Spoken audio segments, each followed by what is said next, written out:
Hi guys! Welcome back to my YouTube channel. This is Marino Flores, your sales consultant here at Mitsubishi Abad Santos, Tondo, Manila. Hi guys, welcome to my channel. Hi guys! Alam nyo ba na meron tayong bagong year model sa ating Triton, ang Triton GLS na 2027 variant, at samahan nyo ako na ikutin natin kung ano nga ba yung nabago sa ating Triton GLS Automatic. So let's watch!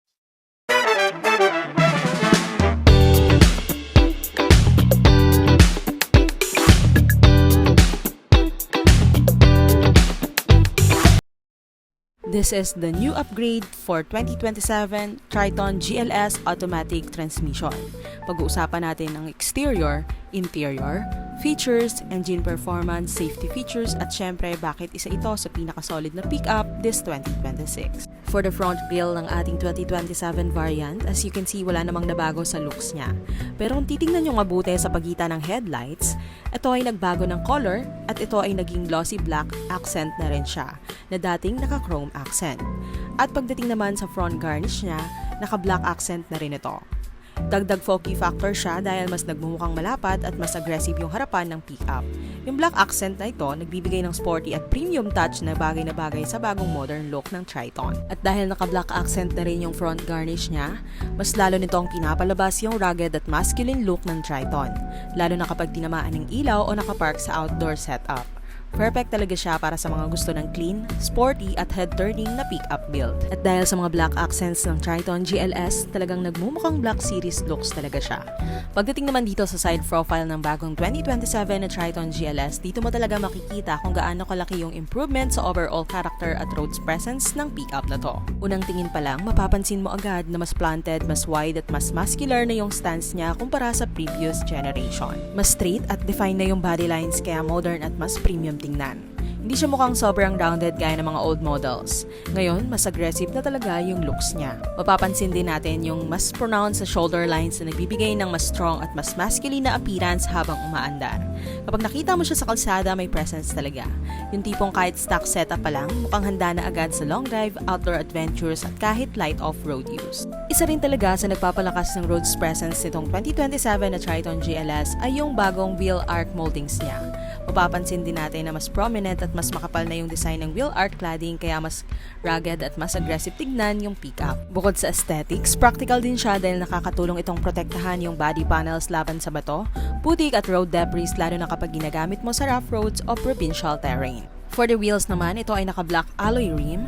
Honestly, malaking factor talaga yung wheel design sa overall forma ng pickup. At bagay na bagay dito sa Triton yung all-black setup. Mas aggressive tignan compared sa traditional silver alloys dahil mas stealthy at mas modern ang dating. Kapag tinamaan pa ng ilaw o naka-rolling shot, talagang lalong lumalabas yung sporty at rugged personality ng pickup. Isa rin sa malaking advantage nitong bagong 2027 na Triton GLS ay yung mataas niyang ground clearance na may sukat na 222mm. Sa unang tingin pa lang, makikita mo na talagang mataas yung tindig niya, kaya very confident yung overall stance sa kalsada. At malaking bagay talaga yan lalo na dito sa Pilipinas kung saan hindi maiiwasan yung malalalim na lubak, rough roads, humps at minsan bigla ang baha. Another detail na talagang nagpaganda sa overall exterior nitong Triton GLS na 2027 ay yung side mirrors niya. Simple detail lang siya sa unang tingin pero malaking contribution talaga siya sa overall sporty at premium look ng pickup. Ito ay naka-integrated turn signal lights na rin at meron na rin itong multi-around monitor or 360 camera.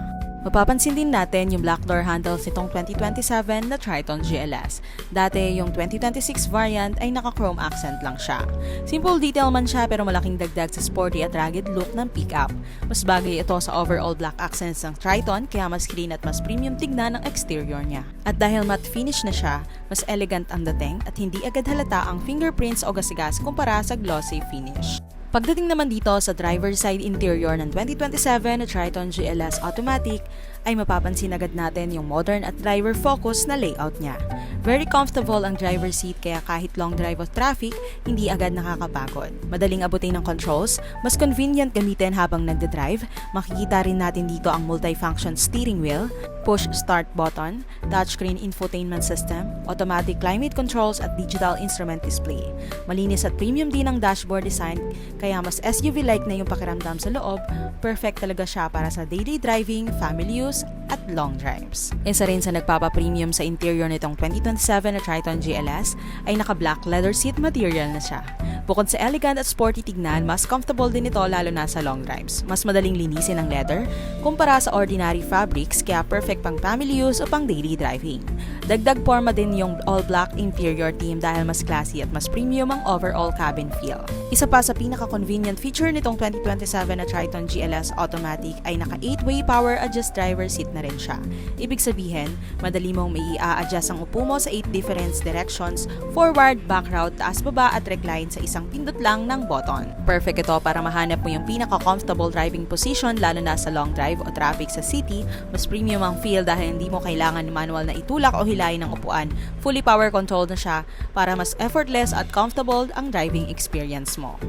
For the dashboard layout ng 2027 Triton GLS, isa agad sa mapapansin mo yung completely modernized na dashboard layout niya. Malayo na talaga siya sa old school pickup interiors na puro utilitarian ang dating. Ngayon, mas premium, mas techy at mas refine na yung overall cabin experience. Kung titignan naman natin itong infotainment system ng Triton GLS, dito mo mas mapapansin kung kaano ka-clean at ka-integrated yung pagka-design niya sa dashboard. Malaking bagay ito sa usability kasi mas mabilis mong mababasa at ma-access yung controls habang nagdadrive. Ito ay may sukat na 9-inch infotainment system. Sa side ng infotainment, makikita rin natin yung clean transition ng dashboard materials from soft touch surfaces to textures panels, walang awkward gaps o bulky edges. Very seamless yung integration niya kaya mas premium tignan ng overall cabin. For the transmission, ito ay naka 6-speed automatic transmission. And for the engine, sa ilalim ng hood, nakafocus pa rin ang Triton sa diesel efficiency at torque-driven performance. Ang engine nito ay naka 2.4 turbo diesel na kilala sa balance ng power at durability. Hindi siya puro forma lang. Built siya para sa trabaho, long drives at rearward load conditions. Ang pinaka-strength nito, hindi siya mataas lang sa horsepower, kundi sa torque delivery. Ibig sabihin, kahit loaded ka, kahit paakyat, may hatak ka agad without needing high RPM. Very useful ito lalo na sa provincial driving at business use. Pagdating naman sa second row na bagong 2027 na Triton GLS, dito mo talaga mararamdaman na hindi lang siya pang trabaho na pick-up, kundi pwede na rin talaga siya pang family vehicle. Unang pasok pa lang mapapansin mo na agad ang maluwag ang space. Hindi ka kinakapos sa galaw at hindi ka rin cramp kahit matangkad ka. Simulan natin sa legroom. Kahit naka-adjust na ang front seat para sa driver, may sapat pa rin na space sa likod. Hindi mo kailangang i-fold ang sarili mo o upo ng uncomfortable. Relax ang seating position kahit long drive. Malaking bagay ito lalo na kung may kasamang adult sa likod o ginagamit mo siya for family trips. At pagdating naman sa headroom, isa rin ito sa strengths ng Triton. Hindi mababa ang ceiling feel. Kaya kahit matangkad ka, hindi ka tatama o maiipit ang ulo mo sa roof lining.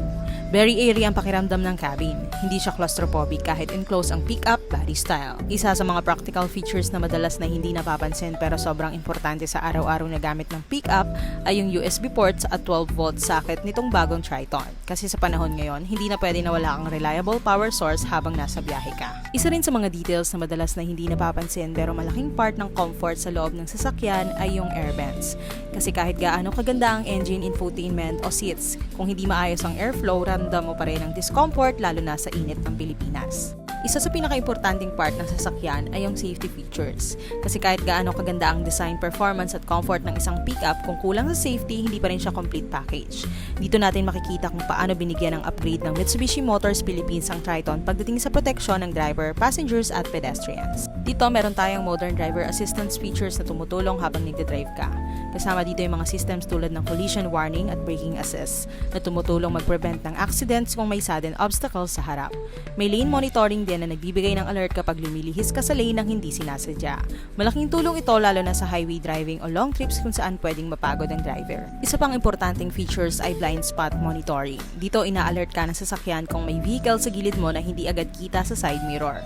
Very useful ito sa overtaking at highway lane changes para maiwasan ang aksidente. Kapag naka-reverse ka palabas ng parking, may alert system din na nagmamonitor na paparating na sasakyan mula sa gilid. Lalo na sa mga mall parking or tight spaces, malaking safety boosts ito. At meron din itong 360 camera. Makikita ito sa gilid ng sasakyan from top-down perspective kaya mas madali mag-park kahit malaking pickup ito. At ito ay naka-stability at off-road safety control. Meron din tayong stability control system na tumutulong na panatilihin ang grip ng sasakyan sa madulas o uneven na kalsada. Kasama na rin ang traction control at hill start assist para sa uphill start at slippery delivery conditions. Very useful ito lalo na sa provincial roads at unpredictable weather conditions dito sa Pilipinas. Titing naman sa likod ng ating Triton GLS, isa agad sa mapapansin mo ay yung redesign rear lights niya. Simple lang tingnan sa unang tingin pero kapag in-observe mo ng maigi, makikita mo na mas modern at mas premium ang execution kumpara sa older generation. Ang rear lights nito ay gumagamit ng clean at sharp design language. Hindi na siya bulky o outdated tingnan, mas sleek na ngayon at mas naka-integrated sa overall body design ng pickup. Kapag nakailaw sa gabi, mas lumalabas yung modern character niya. For the overall, yung rear lights ng bagong Triton, hindi lang basta design upgrade. Isa siya sa details na nagpapakita ng mas modern, mas refined at mas safety-conscious na approach ng Mitsubishi sa bagong generation ng Triton. For the design and position ng stepboard, mapapansin natin dito na naka-integrate siya mismo sa rear bumper design. Hindi siya mukhang dagdag lang o bolt-on accessory, very clean at factory design ang itsura niya.